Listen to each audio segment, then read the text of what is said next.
What's up? It's your boy Humble Dad back with another edition of Humble Dad Podcast, and we got a great show. I already know it's going to be a good one because of the conversation that is going to take place today. And we got some special guests. We got some new, we got some old, and we're going to rock it like this. Welcome to the stage. None other than my homie, my brother, Mr. D. Wayne Jones. Yo, What's going on, bro? living it. That's what's up. Well, the introduction question is, what value do you bring? If anybody was to say, Dwayne brings this to the table, or he is this, I can't. This is what I get from him when I see him. It would be what? I say I genuinely care about other people's best interests. Okay, that's a So bet. as a follower in Christ, I genuinely care about their soul. So That's a bet. Good, short, sweet answer. We'll see if my next guest could do the same. Welcome to the stage, Miss Hello, Shan. everybody. What's going How's it on? going? Pretty Doing good. well. Absolutely. You got the question, or do I need to No, you don't need to repeat it. I got it. So I would say that I bring blunt honesty is probably what people would tell. And then laughter. Like we're always laughing and joking when I'm That's a around bet. people. That's a bet. All right. Our next guest, we're gonna welcome to the stage Miss Ty, Red Lipstick Vibes. Thank you Hi, for being here. Appreciate it. thank you. Thank you for having me. That's what's up. You need me to reread the question, or you got it? No, I think I got Okay. it. All right. I would say compassion, um, especially with my upbringing, in the church, and so I have a lot of compassion for others. And like sis said, sense of humor, but my sense of humor is kind of on the sick sense of humor side. Like very dark sense of humor Oh sometimes. man. Okay. Okay. Nothing wrong with that necessarily. All right. We might hear it tonight. All right, here we go. Beware, beware. Well, okay. appreciate you being here. And last but not least, my homie, Mr. Nick Fellas. What's going on, sir? Yo, blessed to be here. That's what's up. Do you need me to reread the question? You ready? You got Yeah, it. go ahead and ask it one more time. The question is, what value do you bring? If other people was to say something about you, they would say, "Well, Nick brings this to the table." I can always count on Nick for this. Okay, I think God has given me the spiritual gift of exhortation. So I think people would say um, that I'm always uplifting people. God has allowed me to see people through His perspective and see their gifts and the love that He has for them and their future. I'm also a brander and a marketer too, so I can see people's potential. So I'm always, sowing affirmation into people all the time and uplifting them. So that's what I think people would say about That's, me. I could say I could further that to say that that's the case for sure. Yeah, Mhm. that was one of the reasons I reached out to you for sure. So speaking of things, as you say, you're a marketer. So I want everybody to kind of tell at the beginning, how can people get in touch with you if they wanted to? Let's start with you, Nick.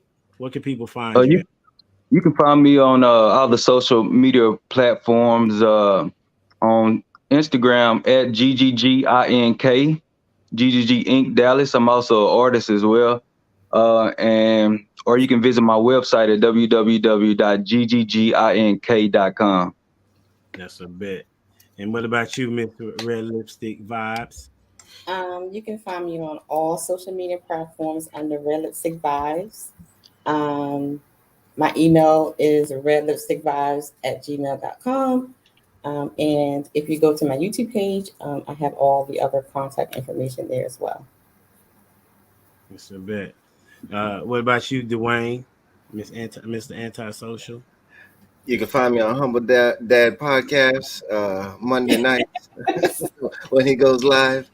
Other than that, you could contact me through at DwayneJonesPhotography.com.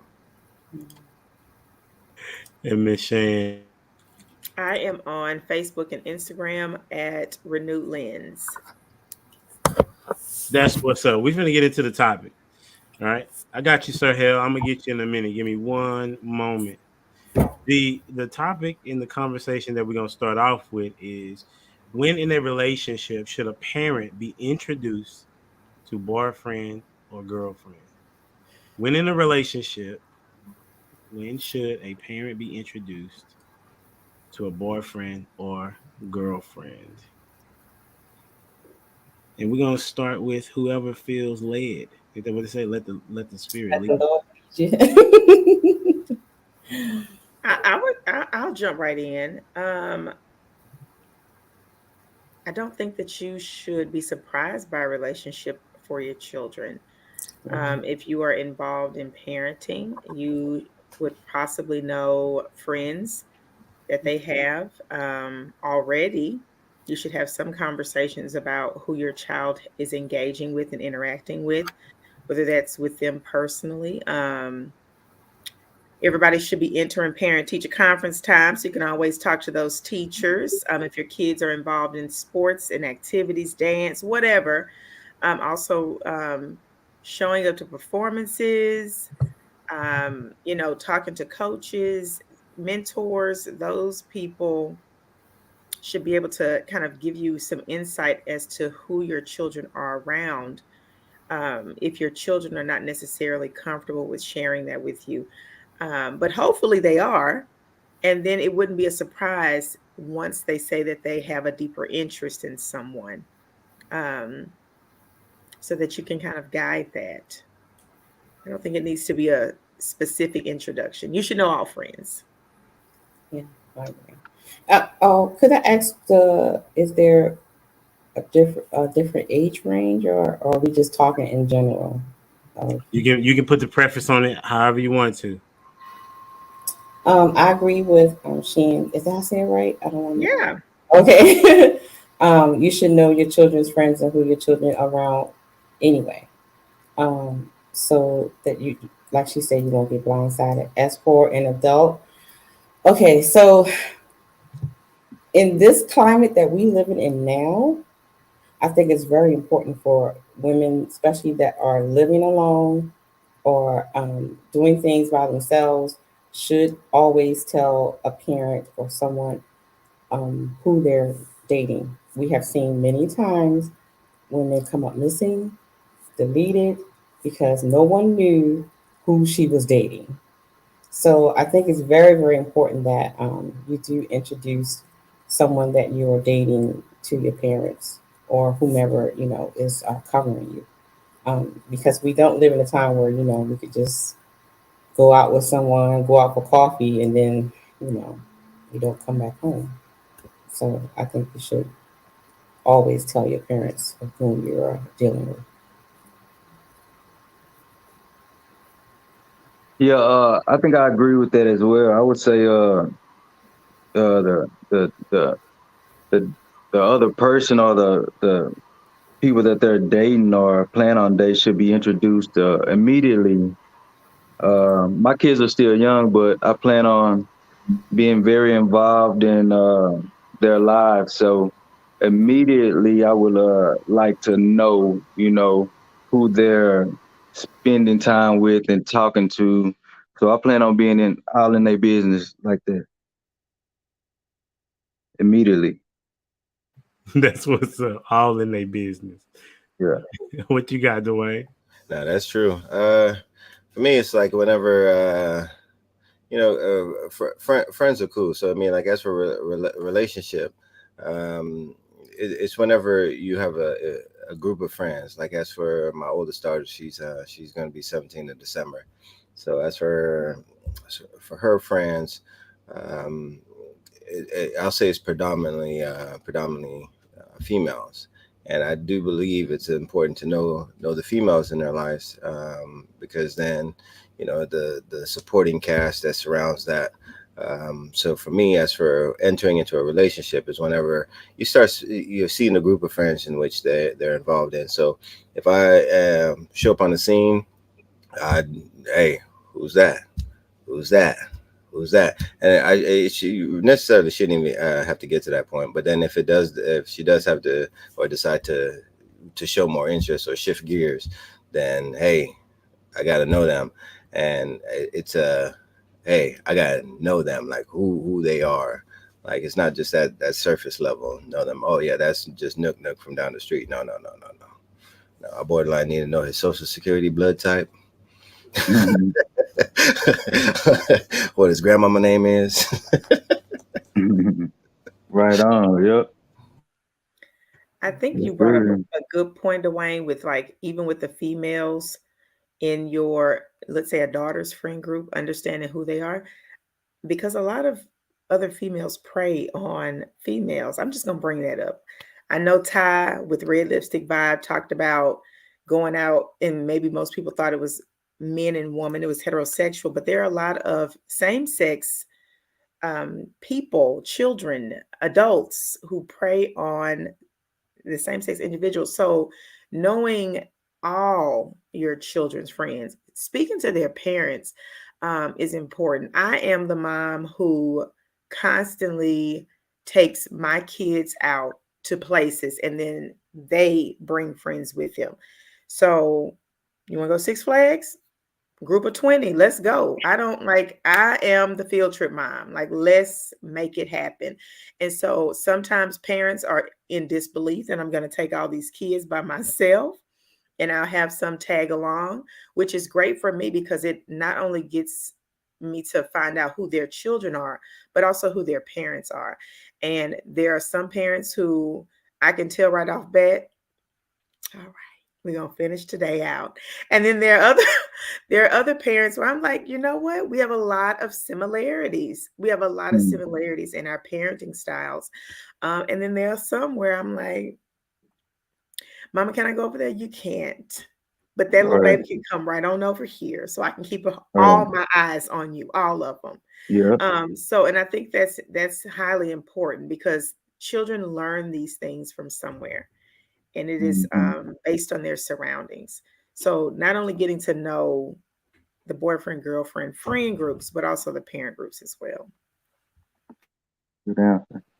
So hell, listen, I'm gonna apologize on live stream because I definitely felt like I had sent you this link, right?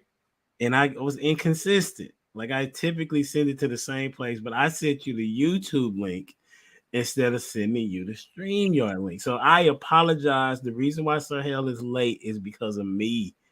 Okay. You Can't see that believe it. accountability? I ain't gonna tell y'all who don't take accountability because it's not this show. All right. Yeah. But y'all know what I'm talking about. All right. So the question of the day so far, Sir Hell, we're gonna go back because you didn't get to introduce yourself. The question of introduction is what value do you bring to people? What would people say the one thing that you are certain to they can find in you? Well, people would say that I bring a certain level of quality when it comes to communication, and I think that anybody you speak to would probably say that. That's the quality. It's communication. Wow. That's the best. Hey, Nick ain't never. Hey, go check out Sir Hell Speaks on YouTube. He good. He good, man. Okay. Okay. All I right, and then see. the question that we have currently, you can add on to. Uh, when in a relationship should a parent be introduced to boyfriend or girlfriend? I'm not sure if anybody has answered that just yet, but maybe we can have somebody this time go around and do that. Because when is a timeline, just so y'all know. You said Immediately. absolutely. So I would even say so. The question is when should they be introduced? We should be introduced before it becomes something. And the reason I say that today is I don't trust people. I don't trust kids because I don't trust their parents. I don't trust who raised them. I don't trust nothing. And it's important to protect our kids as much as possible so they don't get invested in something that's going to be bad for them. Because when the kid gets too involved too soon, um, I think that a lot of parents are naive about the influence that the person they like has over them. So you could teach them, not to do certain things, but if they're with a person that they really like, that little sweet little angel, oh, Mm. little Peter, right? Depending on who they get with, you know what I Mm. mean? They might bring out some bad things. So what you do is you get to know them before it even escalates to something like that. Not Mm, only that, in that friendship, you can kind of see the googly eyes, get to know their parents as well. Like get to know mm, all of that. Because that makes a big difference as well. A lot of times you can look at the parents and you can tell right away, look, we're gonna stay away from these people. I know you like them, but you'll get over it. So you try to get as much information up front so that you protect your kids and your stress level as well. So I would say don't wait till it becomes boyfriend. Wait till to do it in the friendship phase. And in order to do that, that means you got to be involved with what's going on with your kids. So if you're gonna let your son go play baseball or football with some friends, you need to know who's at the house. Do they got a mom and a daddy? Is the daddy home? Is the mama there? Do they got somebody? Right. Ask all the questions. And the exact same thing for girls as well. So you need to helicopter. Be that parent. Be the parent that's too engaged, especially early on. And that way, when it becomes something, you guys have a trust, and they know that you are aware of what's going on. So as soon as possible, starting with the friendship. amen. That's what's up. Now, how do you know who their friends are? Because they go to school. Like how you gonna keep up with these people? I check phones, and it's random. Bring them. I've even started, and I should have done this earlier, but taking phones at night, I ensure that they're all plugged in so that we have good charges in the morning, and I go through them, all of them. Social media, all of it. You don't get to, it's random checks, because I don't want you to have time to try to delete things. And if I have a concern about something, I ask outright, what is this? Who is this? What is this doing? At this point, I know all the major friend groups for my children, and have met about half of the parents in their groups. So, yeah. I know that just like Cheyenne said, check the phone. I go up to the school at random times just to see who my son is with in lunchtime or when they have, break time, who's he's hanging around. You talk to the teachers. So you pretty much get to, monitor their activities when they don't know that you're watching. So I want to see who's that kid that he's talking to. And I'm always talking to the teacher, like, who's he's clinging to. Because my son has autism, so I have to really watch, who he clings to. So I'm constantly asking the teacher, we're talking back and forth, like who, he's starting to hang around because he'll come home and start saying bad words to mama. And I'm wondering where he got it from. So, yeah, so I go to the school, I check up on him, I'm in his social media. I'm on his phone, just like Shan said. So yeah. So I believe I'm like the SWAT team. So when I got my kids, I put on the SWAT gear, the mask, the shield. I kick doors down. I just want to see what in the world is going on in this house, right? And I'm gonna give you some free game. So not only check phones, check computers, because things like Roblox and it's Discord, all those things. You TikTok, you have to be aware because they got their school friends, but then they got their game friends, and then they got their TikTok friends, and exchanging addresses. I'm telling you, you have to look at those things. Here's another thing. Go through your kid's phone and go through deleted stuff, go through deleted items, go through all that kind of stuff, because you will see what they're really into, because they'll know your patterns. They'll start to know mama's gonna read my phone at 9 o'clock. So let me do my dirt, up until 8:47. It's gonna take me approximately 7 minutes to delete all this stuff. Go look at all of that stuff. You see what I'm saying? Because kids are sneaky.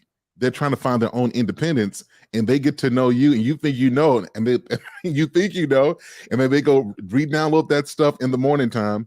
So look through deleted apps, look through applications, look at the stuff that they have. Look at email addresses. These kids got multiple accounts. They Look at do. stuff like this, because different things go to different addresses. I'm not saying that my kids are sneaky, but I'm just saying I know what I know. I'm just saying I got 4 of them, and my kids need deliverance sometimes, right? So all these things make a difference. but you have to go through everything, go through deleted apps, go through deleted pictures, go through everything so you get a true picture of what they're really into. Search history as well. Yep. Search history. This is an interesting one because I'm still fighting that battle over the cell phone. If it wasn't for these schools and this whole laptop situation, like the internet's a dangerous thing. I mean, it's a great vehicle, but it can be a dangerous thing because it's not just also what they will get into; it's what they'll be exposed to. So uh, for me, it's very very very difficult because,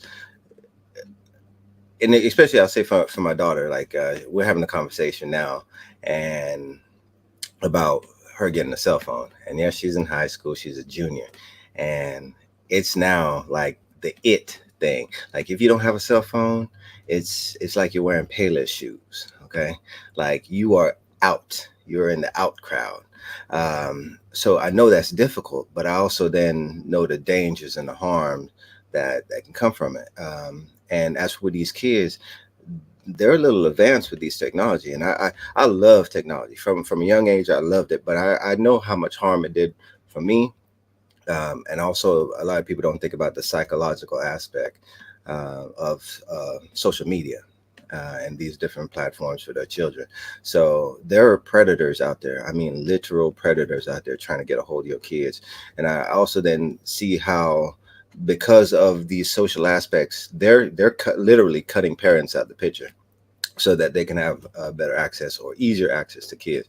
So as for technology, like it's a tough one for me. It's a battle I have to fight. And as for privacy, like Mr. Sir Hale was talking about, there is no privacy. Like that's where it hinges, like on the door. Yeah. That gone. Like I think there's a preconceived notion that your kids need privacy, and whenever it comes to social media and whenever it comes to people praying, I don't trust them.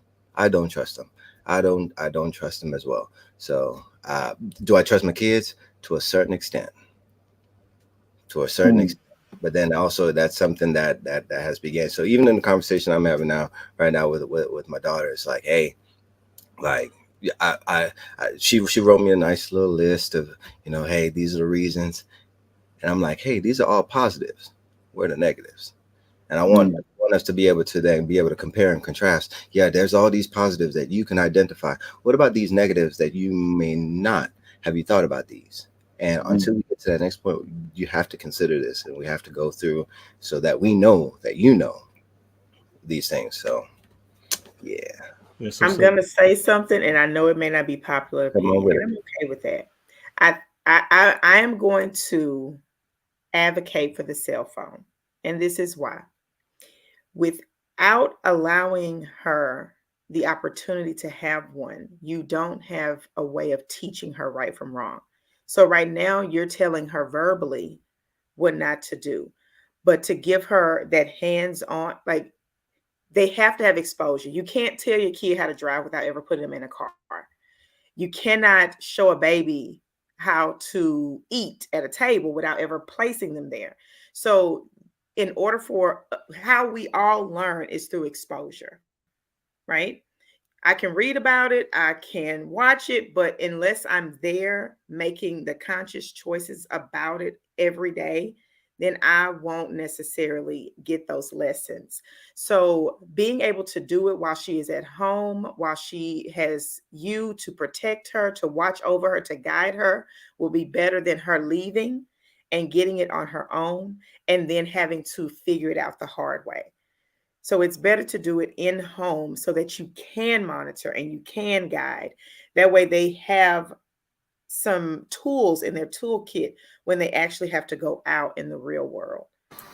Yeah, I second that as well. And I'm also, and I don't know if you said how old she was, but as her being a young lady, a young adult, there's that safety aspect as well when she's out from under your watchful eye. If something happens, she doesn't have a cell phone. No one knows who she belongs to. That has a lot to do with it as well. And there are cell phones, if you're, kind of concerned about what she's doing, there are cell phones that you cannot download stuff. You can't download an app. You can't do this. You can't do that until you are comfortable with her having it and she, gains your trust of having a cell phone. So, but allowing her to have the opportunity to have, if she has an emergency, something just happened, she's lost, she'll have a way to contact you. That's the only thing I'm looking at as, the safety aspect.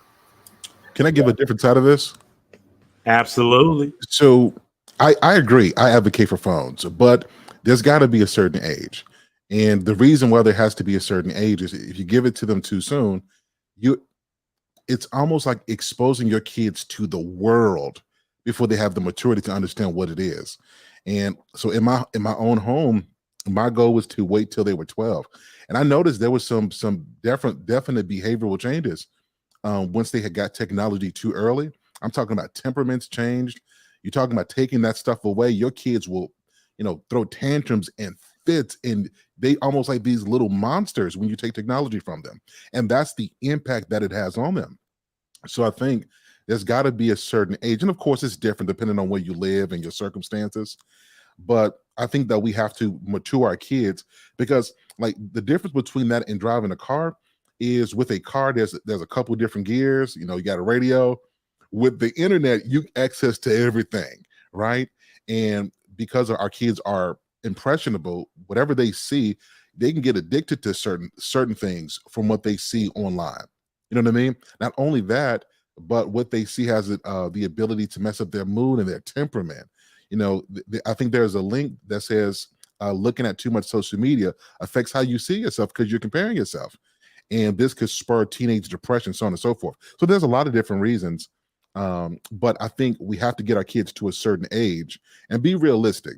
A lot of people don't give their kids phones because they need them. A lot of people give their kids phone because the kids ain't bothering them.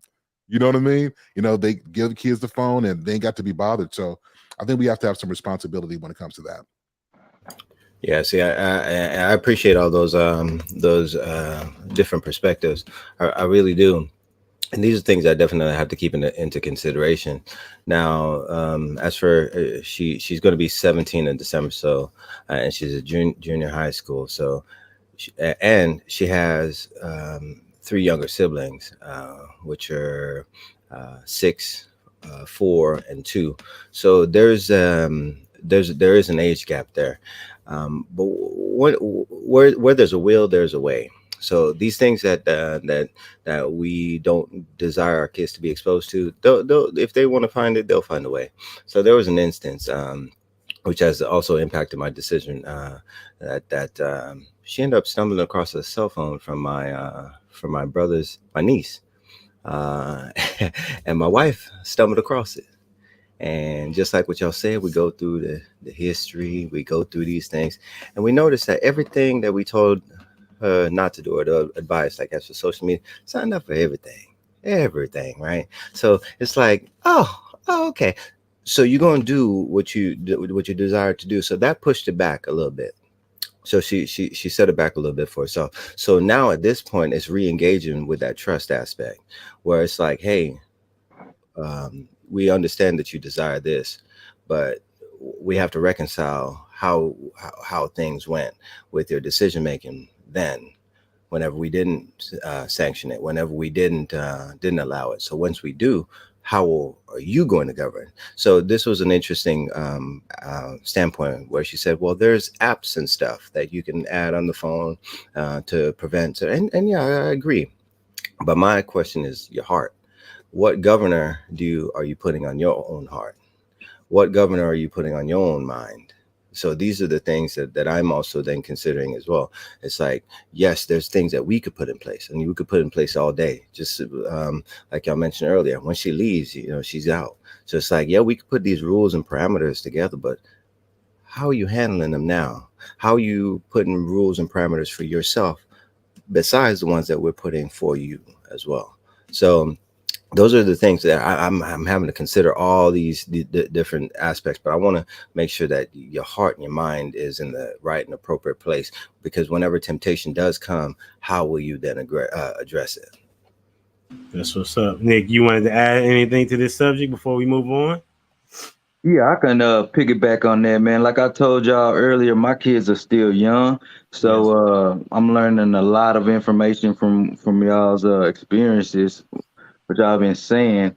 But what I'm trying to do, like he said, is while they're still young, I'm trying to communicate with them consistently, so they know that I actually care about them. I care about, their social life. I care about everything that they do so that they can trust me when to communicate back to me if I ask them a question.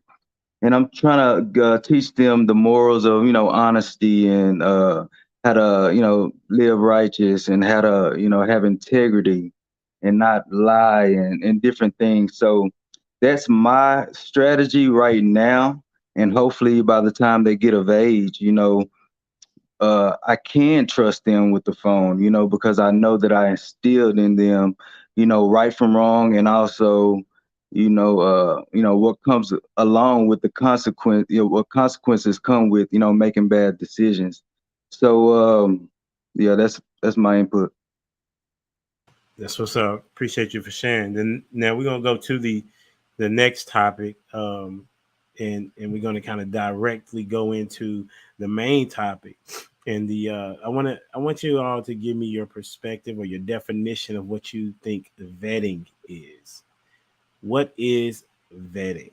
Because I've heard this a lot, being in these social media, the YouTube streets, and the statement is always women need to be vetting better, or men need to be vetting better, uh, and so it was new information to me. But I want to know what your definition is of vetting, and we'll start with Miss Shan. Oh, you will start me vetting. I've heard this quite often as well. I really think it is a very delicate and patient, it takes time, okay, approach to getting to know someone with intention. It's very deliberate.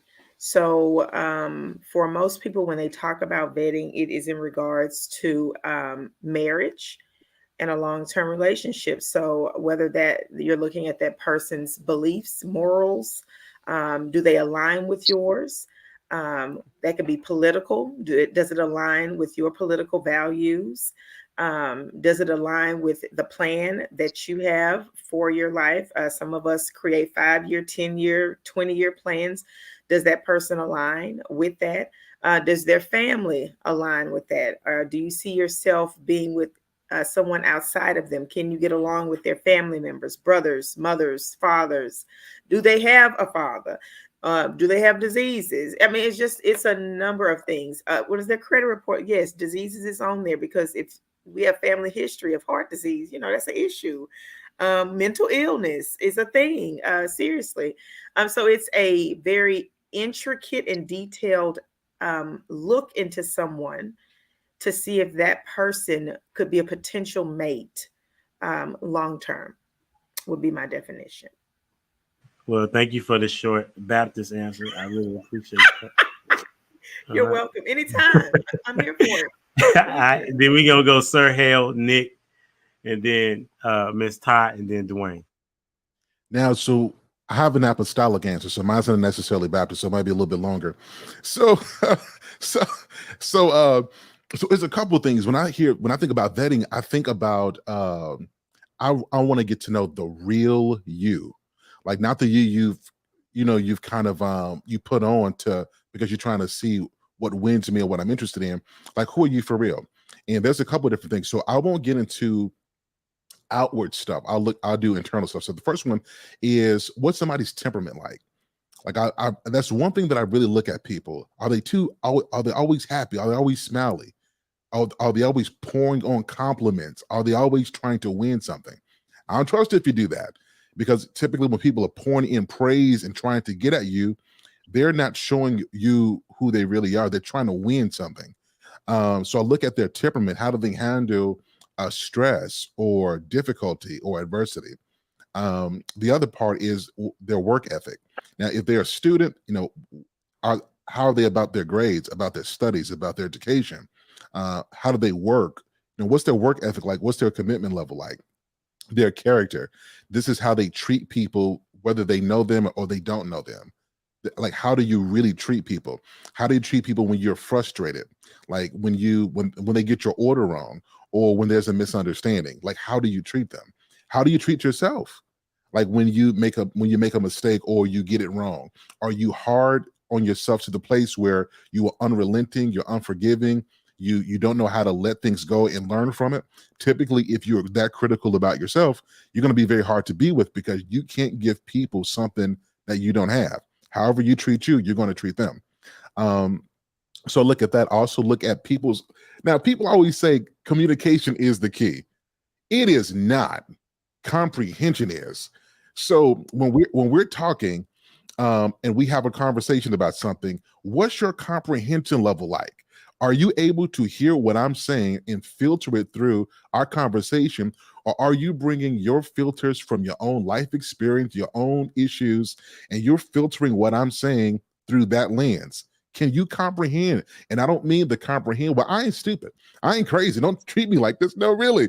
Can you understand me? Like, are you in a place to truly hear me? Can you comprehend? The other part of this is, do you care for people? Now, I think this is such a uh, a topic that's not talked about a lot. In our generation, we don't have elders, and one thing that you learn from elders, you learned how to care about people who couldn't give you stuff, who couldn't give you energy. Like when you used to have elders, you have to go and bring them some Kentucky Fried Chicken. They're on a walker, and you have to help them to get to the couch and get to their bed. They were up in their older age, but when you sat down next to their bed and they just started talking, the exchange of information, of life wisdom that you got, was something that is lost. And this generation, we no longer know how to care for anybody long term. We don't know how to care. Like, we don't know how to see pain. We don't know how to wipe slob. Like, we don't know how to pick up after somebody, not because they don't want to do it, but because they can't do it, because age, because life. So can you care? Can you keep a plant alive? You know what I mean? Like, can you keep something alive? Are you able to care about something other than what's in front of your face at the moment? That's one that's not talked about. And then the last one is respect. I look at how you respect yourself, how you respect authority, how you respect your parents, how you respect people you don't know. Those kind of things make a big difference. And these are the things that I look for. All the other stuff are like byproducts of this. This is the heart. So that's what I look for. So let me go back to my Baptist answer. Thank you. That's what's up, Nick. What you got on it? I agree with brother. Personally, me, I feel like doing relationship and especially marriage is it's also a walk of faith. It's a journey of faith. You're not gonna necessarily know all the answers, and if you know everything, what I'm saying, it's not really fun. And a fun experience to learn. Your mate, over the years, and go through things and experience them. So I think it's a fun journey of faith that you have to walk it out, day by day, honestly. But some things that I looked for were the relationship with God, and first and foremost, and then also, can you build something with that person? Because I believe in legacy, and building something for the next generation. So can you work together? Can you build something? It's like a business relationship as well. So I look for those values in vetting. That's what's up. Miss Ty, what you got? Vetting to me means process of elimination, testing time, asking the tough questions, and not giving up until you get an answer. It's the time when you take off the googly eye blinders Take off the love blinders and actually look at the person and discern them.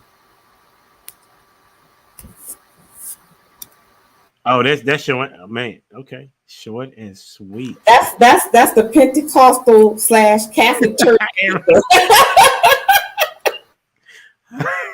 I got you. That's what's up. Okay, cool. Thank you for your answer, Dwayne. What you got on it? You know, I had to Google the word. I've heard it, right? But I'm being real. So one of the what I noticed is it's a deep interview. It's a deep interview, and it goes past the surface level, and it's a deeper perspective. So I think Mr. Sir Hill went ahead and swept up everything that was valuable there. Um, but it's going past a point of, if you got catfish, you didn't go deep enough. If the person was selling you a bill of goods just based upon the surface level and how shiny it is, then you realize that it's putrid. Then that you didn't vet far enough. So to me, it's a deep, deep, deep interview of a person, because it's there, you're desiring them to be more than what they are now for you. And if you think there's something that they're not, that's going to cost you a lot. And I think one of the most thing that will cost you is time. Definitely would cost you time for sure. And we don't often enough pay attention to what it is that we need to be paying attention to. It's almost about we like them so much that the other things don't really matter, as opposed to, are you able to see them? If we're talking about marriage, are you able to see them where they are, and can you project you and them together long term, not short term? Right? There'll be things that you can take and can't, because nobody's perfect. But what is it that you can live with?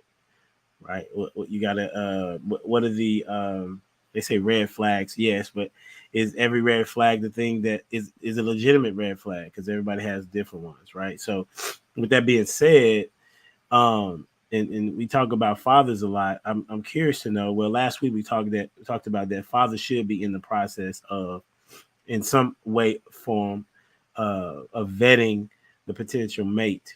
So my question is, because I don't think I mean, I have young kids, and I'm interested in knowing what people may say. I mean, all of us have young kids.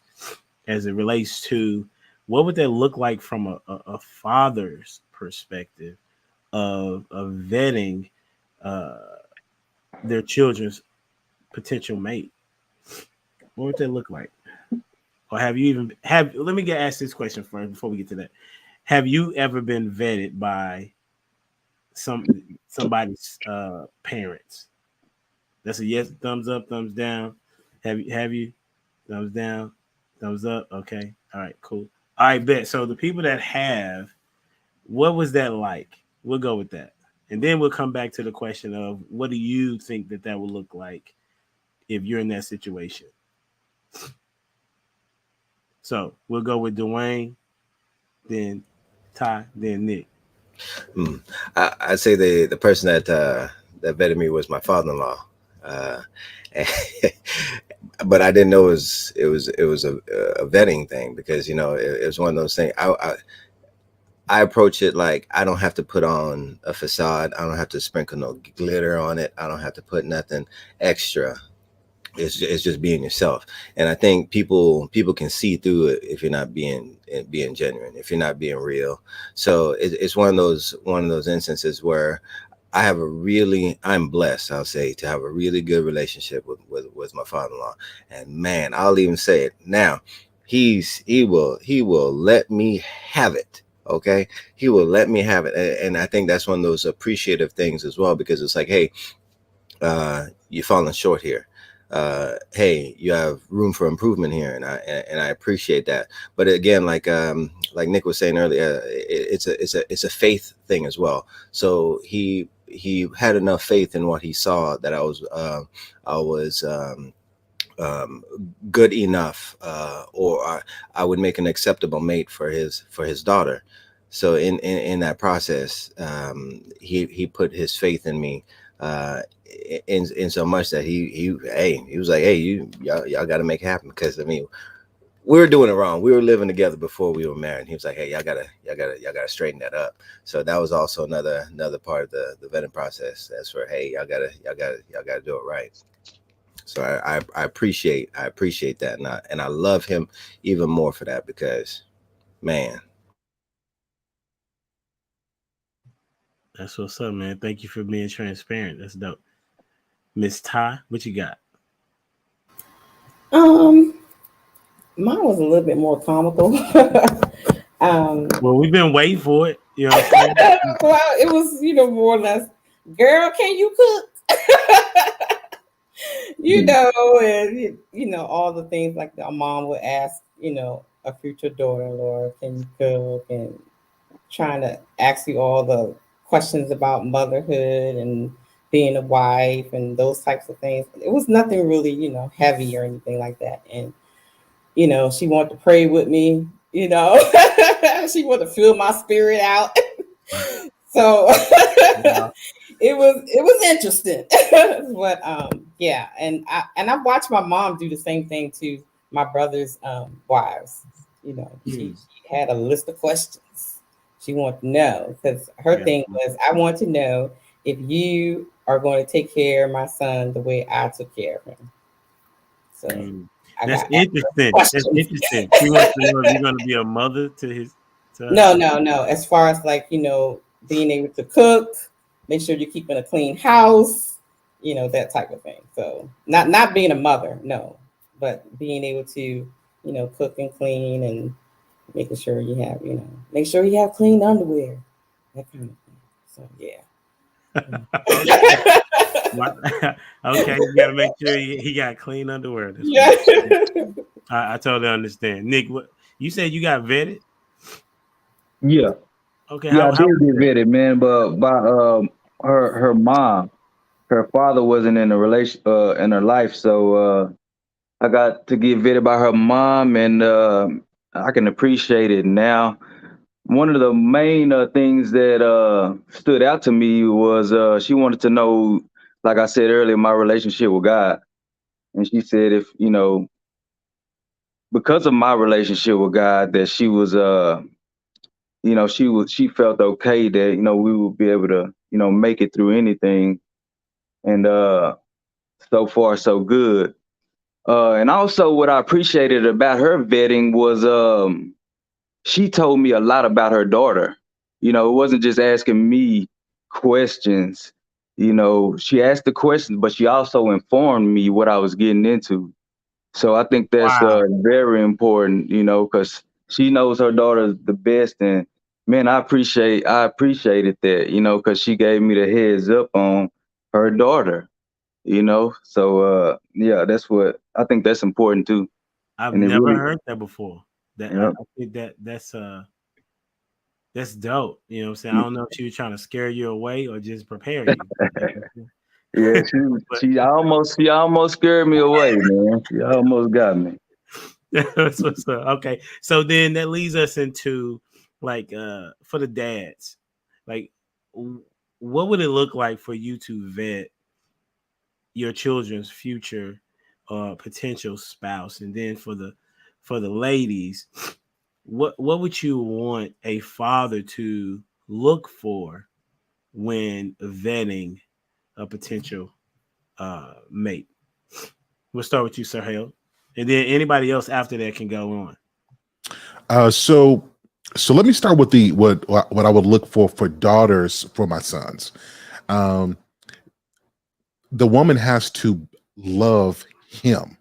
She has to love him, love the man he is, not his career. I mean, not his money, not his potential. The man. I think there's a lot of men walking around. They have no idea what love looks like. They have no idea what it is for a woman to love them. I'm sorry, guys. Let me get my dog. Hold on 1 second. I get the dog. Sorry, guys. Are you guys able to hear that? Dang, my technology good. Sorry about that. So, um, so, so it's does she love him? Like love the man that she is, and I mean the kind of love that's nurturing, the love that cares, the love that wants to serve, the love that wants to be friends, the love that, you know what, babe, I want to hang out with you. Find a woman who loves you like that, and don't try to go in. Now, this is me. I'm traditional, so y'all just hear what I'm saying. Don't go in thinking that she's going to come and because y'all gonna be a power couple and y'all gonna just build this empire. Get you a wife. There are a lot of men who got married and they got a partner, but they ain't got no wife. Get your wife first because when you come home, you can pay for a partner, you can pay for a business consultant, you can pay for a secretary. But what you don't get to pay for is for a wife that loves you and wants to be committed to you. So get that first. What I would say for picking sons for my daughters is get you a man who works hard, and there's a lot to be said about men who work hard. Men who work hard, they're working for something. They men who like to work. Oh, you my guy now. You like to work. You like what you do. Come on, son. Let me go take you out to get you a steak. That's my kind of guy. Men who like to work and provide and take care of things, get things done. When I see men who work like that, that means they have some pride about life. They have some self-respect. They have something that means something to them. And men who are like that often, when they work hard, they want their wives to be well as well. You understand what I'm saying? A lot of old school men, they showed their love by how hard they were willing to work for the people that they love. So there's a lot of other things that I could say, but for my sons, she has to love him. I mean, she has to really love him. And for the men, he has to work hard. Let me ask, before the next person goes. I'm curious to know the difference. When you say you want her to love him, how is that different from, or is it the same as respect for him? Because that I'm just curious to know. I had that conversation before, but I'll be interested in your perspective. That's a fantastic question. So to me, respect is love, right? This is what I'm saying. Somebody who wants to listen to you, she's your friend. She wants to spend time with you. She cares about what I'm gonna say the F word, and I hope you don't get offended, right? She cares about how you feel. Right. Right? Get you a woman who does that. A woman who respects you, man, she's like a motivation, she's an inspiration, she's a light, she's a safe place, and that makes you want to do a lot more, right? So find that. So to me, a woman's love to a man is respect. If that answers your question. I guess I can jump in. See, Sir Hill, he sounds just like my dad.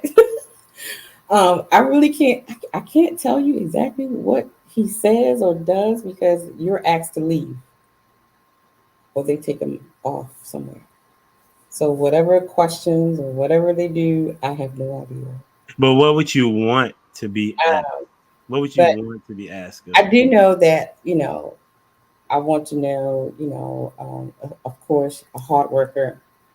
I'll put it like this: I always look for someone that's like my father. So all the qualities that my father has, I look for in that man. So I need my dad to make sure that it's not a facade because he knows that's what I'm looking for. See, a man can tell another man is playing games. I can't, but he can.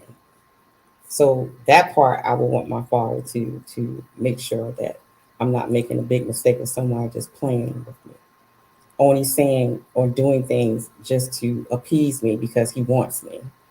Um, I guess all the questions that I would want, I would ask myself. So I don't know how to answer that question. So I guess making sure that everything that me and my dad talk about all the time. He has taught me what I should look for in a man. He has taught me. We talk about it even now today, even though I have a man, but we still talk about it.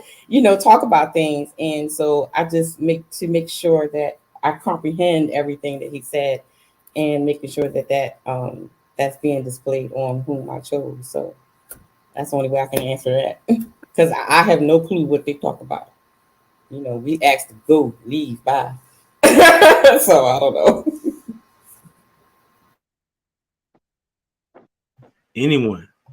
I would I would I would say that it's very important to vet your kids' mate, and I plan on pretty much breeding my kids. Like the I think we have to stop letting our kids just marry anybody, um, and be more intentional about it, like they used to do back in the days when they would build empires and dynasties and kings and queens. You couldn't just marry anybody. You had to marry somebody that whose family brought something to the table to add to your family or add to the generations to come, so that your last name will continue to grow and be great.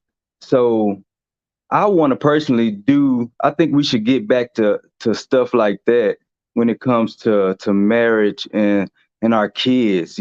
Because in order to continue a legacy of of what you've built, um, you have to be more intentional about who your kids marry, what type of person they marry. What type of family traditions and success, that level of success their family has. So I think we gotta get back to more of breeding and being more intentional about the legacy of our families through marriage. Now that's what's up. Uh, I'm over here laughing because man, just this week at church, yesterday, as a matter of fact, my, my wife said that exact same thing to someone, because there's a little girl at church that is friends with my oldest son, and, and Daniel's he's 4. Mhm.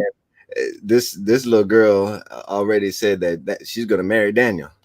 Wow. I'm like, I don't know how I feel about that. And then my wife comes in with the temptation slide in. She's like, actually, I don't even mind the whole arranged marriage thing.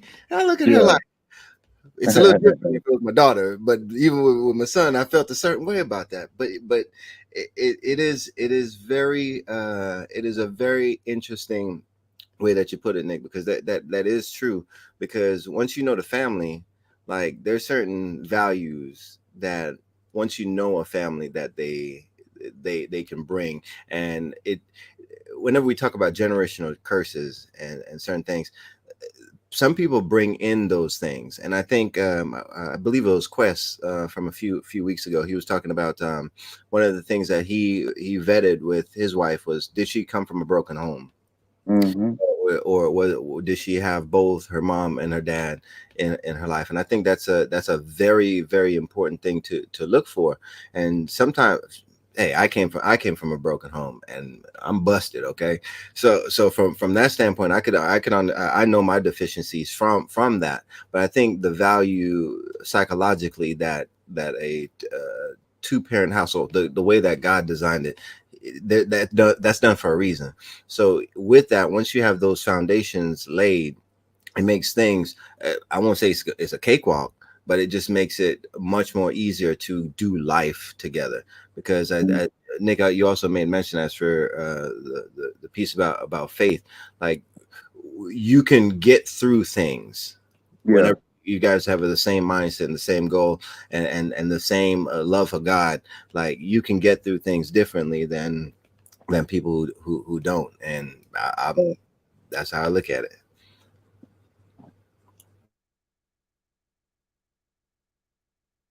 I don't know why you don't know you're supposed to be going, Shan. Like I don't know what you're waiting on. Like pay They attention were to the all, conversation. everything was wonderful. I agree. Like the arranged marriages, I'm all here for it. Okay. Hmm. It would have probably saved me time and energy had My um before you go, my oldest said that she was cool with us selecting her spouse. because we Hmm. go into marriage for the wrong reasons, and me having to get married possibly a second time, like if that's where the Lord leads me on this path of singleness now. I have learned so much in that marriage is not about love. It is about Mm-hmm. an agreement between two people. So that's not what I'm looking for. I'm not looking for love. I'm not looking for the hearts and the rainbows and the sparkles. What is your plan? What Yeah. are your intentions? What are you about? That's like, it's about, honestly, now at this age, truly vetting someone and understanding what we are trying to get to. What are we trying to accomplish through this Right. marriage? We're not at childbearing any longer. You know, I'm not there any longer. So what is it about in the future? So if you are at a place where, you know, you have children and you're looking to um, get your children married, it really does need to be about what that person and their family brings to the table. You can learn to grow in love. Yep. Uh, you can learn to respect. You can learn all of those things. There are plenty of biblical stories where they got Yep. married because the parents hooked them up. There was no love. There wasn't Yep. necessarily respect, and that grew over time. And these Mm-hmm. were some of the greatest marriages that we saw from a biblical standpoint. So, um, I guess I agree. I am here for it. And I enjoyed everybody's comments and input about the vetting process and their children. Like how? Listen, y'all saying all this good stuff, okay? Now, how or it? Because last week the response was we would. The person said that it's not possible to do now, and it would be more like the clip that I sent in the back chat where it said the guy was talking about he shouldn't have to vet the potential spouse because if he's done a good job in raising his kids, then that they should, well, the daughter specifically should aspire to have someone like him. All right. So, what are your thoughts on that? Um, if the plan is to um, choose for our kids, then how is it how you mesh that with well, they should find somebody like their father. I don't agree that you should find someone like your father. If the Lord intended you to marry someone like your father, he would have gave you your father for your man. Okay. There are certain qualities you can take from your parents, but we all have different paths that we are walking on. And so, what my father was supposed to instill in me as a child, I should be able to take those lessons and those skills, but my husband should be able to propel me forward. Right. So there are a different set of characteristics and qualities that he is going to need, because not only does he have to propel me forward, but there are specific things that he is going to need to give to our offspring. So I'm not necessarily looking for a man. I, I don't think a dad should be looking for someone who is just like them to now marry their daughters, or a mother should look for someone who is just like her to marry her son. Those lessons were already learned. Like, they should have done that in the 18, 20, however many years it took to get to that point. Now we need to find someone who is going to propel your child into their next level. What does God have for them? And that is the importance of being a parent, and be able to see and envision for your child long term. It's not just about presently. So That's good. I would like to add to that point. I want to extend on that. I think that we should have our kids to marry somebody like our parents. And I'll tell you why. For 18 to 20 years, you have a certain structure to you, whether you want to agree to it or not. And often, if you go and try to find somebody who does not match your structure, y'all gonna be fighting forever, right? And then eventually you'll start to see it's a reason why the scripture says, train up a child and the way they should go, and when they're old, they're not going to depart from it. It's a reason it says that, because you have a template. And so while of course the person you marry will likely have a different set of skills, they may have a different outlook on life, that foundation needs to be there. So now I'll give you an example. So where I live now, it's a lot of different houses. You know, I'm hating on some look a little better than mine, but no, we won't talk about that tonight. But the foundation, every single house has a foundation that's identical. And I think when we're talking about our kids should have somebody like their parents, we're not talking about the cosmetics of the house. We're talking about the foundation. And I think that everybody should marry somebody who has a similar structure from where they come from. Yeah, I agree. I like I was saying earlier, it's the core values that my father and the characteristics that he exhibit. You know, I saw my parents. My parents were married for 54 years. They were together since they were 13. So I value their marriage and how they operate because that's what I aspire to have. You know what I mean? So you always, not to say, you know, I want a man to look exactly like my dad and walk like my dad and talk like my dad, but those core values and standards that he instilled and he exhibits throughout the years and within the marriage with my mom, yeah, that's exactly what I'm looking for.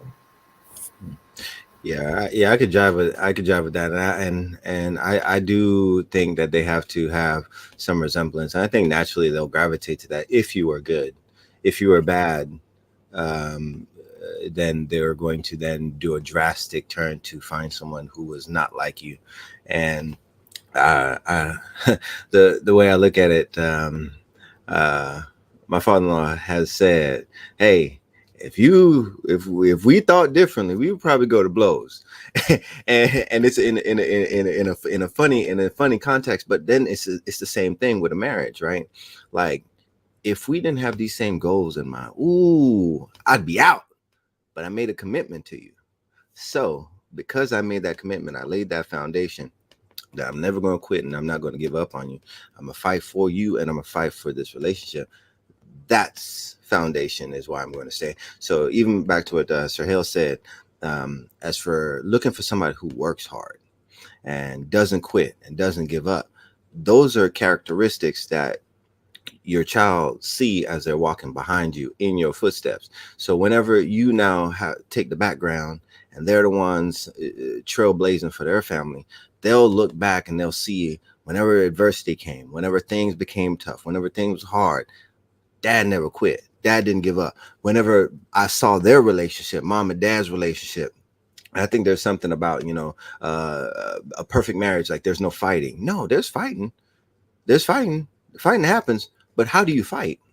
Do you fight against each other or do you fight for each other? Do you fight for, what's the purpose of the fighting? So I think they look at that and they see those things as well.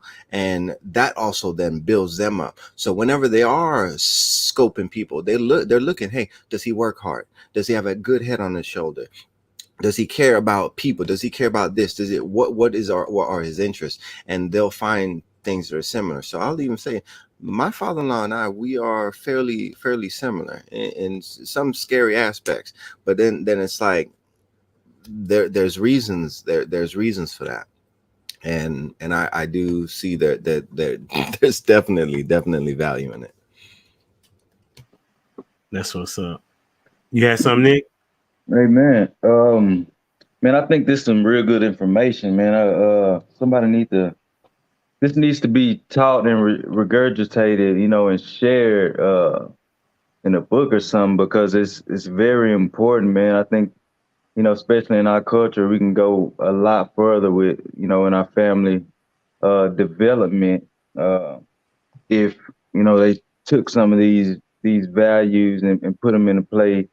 Well, when it comes to marriage, I would like for my daughter to marry someone with the same core, values and similarities as me, because it goes back to the dynasty and the legacies. It will continue to grow when you go outside the box. That's when stuff kind of breaks down and problems come, if you're not equally yoked and vice versa. So I think it all goes hand in hand together, man. I think it's important that, the children do have the same qualities as, they do marry into the same qualities as their parents. That's good. Yeah, it's real good. That's good. I don't know about no book, but I mean, since you talking about it, you might as well write it. It's not like you ain't written one before. I thought you was gonna write it, man. You go ahead. And... I He's, don't he's really taking understand why you had that thought at all. Like I he's didn't taking put notes. it out there. That's what's up. Now it does need to be shared though. For sure. Well, you definitely can like, share, and subscribe to this channel. You know what I'm Yeah, saying? yeah. And then let people know about what's going on over here. That's Amen. one way to talk about it. Oh, real quick. Oh, Go yeah. ahead. I was just thinking. So, Solomon, like wisest man, right? Yeah, I told him, hey, don't be meddling with them women. right, Don't be messing with them women. And right. there's a reason for that. Their values, what they Mm-hmm. believe in. So they might be beautiful, they might be fine, they might be all this, they could do that and this, but Mm. where's their heart? Where is their mind? Where's their soul?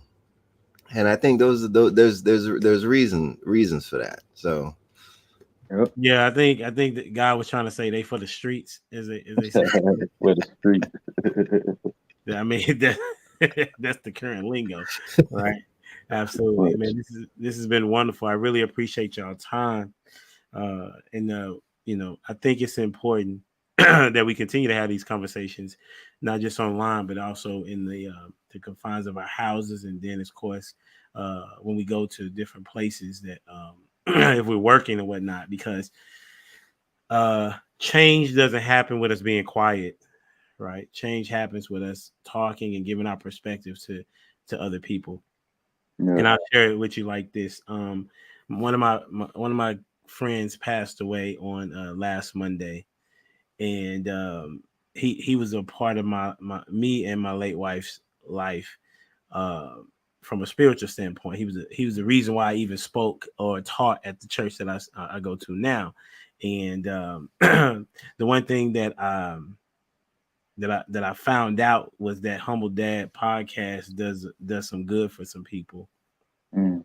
And his kids came up to me and they said, Mr. Glenn, I really appreciate you doing the interview with my dad, Mm. because it was like the last time that we got to see him well and speak in the way that he spoke and say what he said about us and how he parented and the things that he remembered about us and the things and how he was parenting and loving his wife and the different accolades that he accomplished.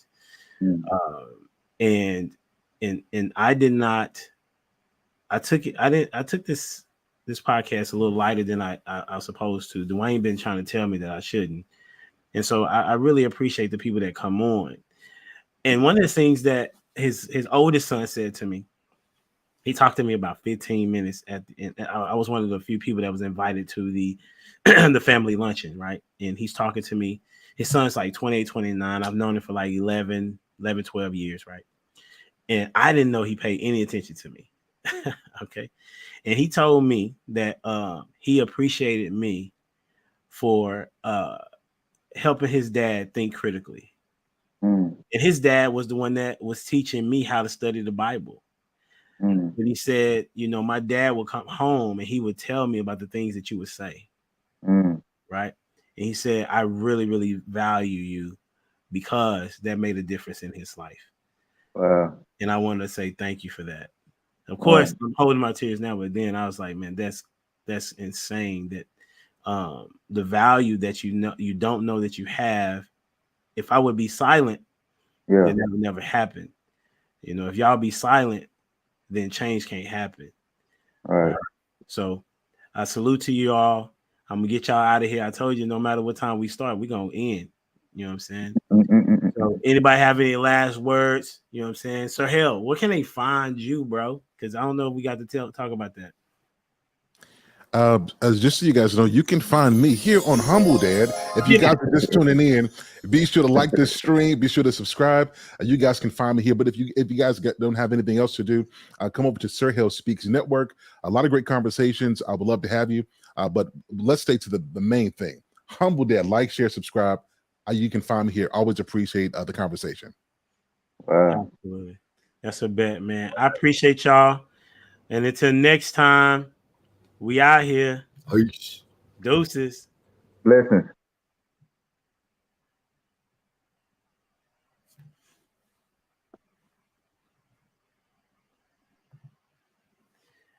What a dope show. Really appreciate the input from everyone. And don't forget to go visit those people on their channel and bless them. And until next time, there's no present like the present. Deuces.